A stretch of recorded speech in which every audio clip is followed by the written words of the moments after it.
Everyone, this is lecture 2 for class 8th, chapter 1, rational numbers. We were discussing about certain properties onto the rational numbers. Here we are going to discuss the third property, that is associative property.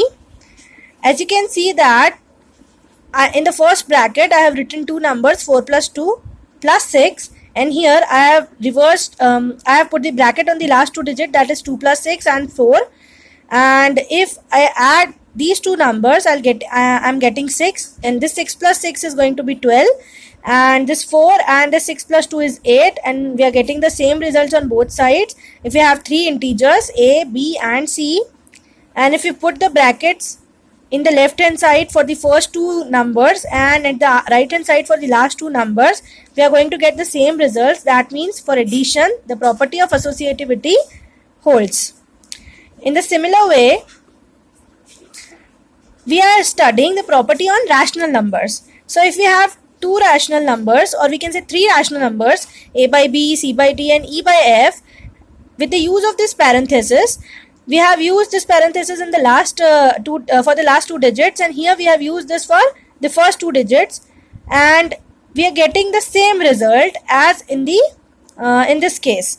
That means this property holds for addition. But in case of subtraction, if we apply the same property, in the case of subtraction, the associativity property doesn't hold for subtraction. Let us understand this property for multiplication. If we apply this property for multiplication, a by b into c by d and e by f, a by b into c by d into e by f, we are using the brackets for the first two digits and we are using the brackets for the last two digits here.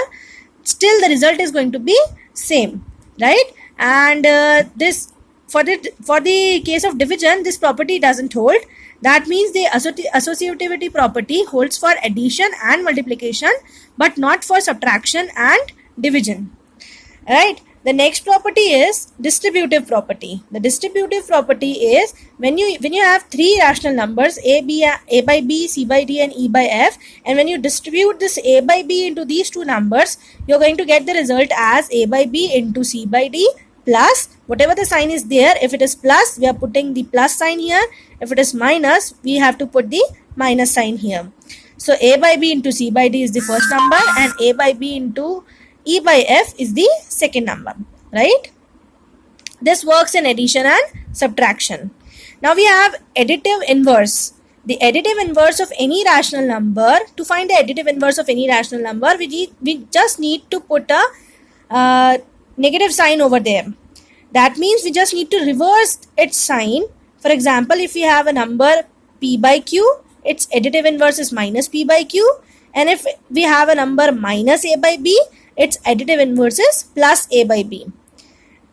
The additive inverse property says that if we add a number with its additive inverse, we are going to get the result as 0, right? Similarly, we have the property of multiplicative inverse. The multiplicative inverse of a number is just the reciprocal of that rational number. That means p by q. The reciprocal of p by q is q by p, and that is the multiplicative inverse of p by q itself. If we have to understand this with an example, we have the 4 by 6. The multiplicative inverse of 4 by 6 is 6 by 4. Similarly, the multiplicative inverse of 2 by 3 is 3 by 2. That means the multiplicative inverse property says that if we multiply a number with its multiplicative inverse, we are going to get the result as 1. Like you can see, we are having the number 2, its multiplicative inverse is 1 by 2. If I multiply 2 with its multiplicative inverse 1 by 2, I am going to get 1. Of course, this is the property of multiplicative inverse. That's all for this chapter. Thank you.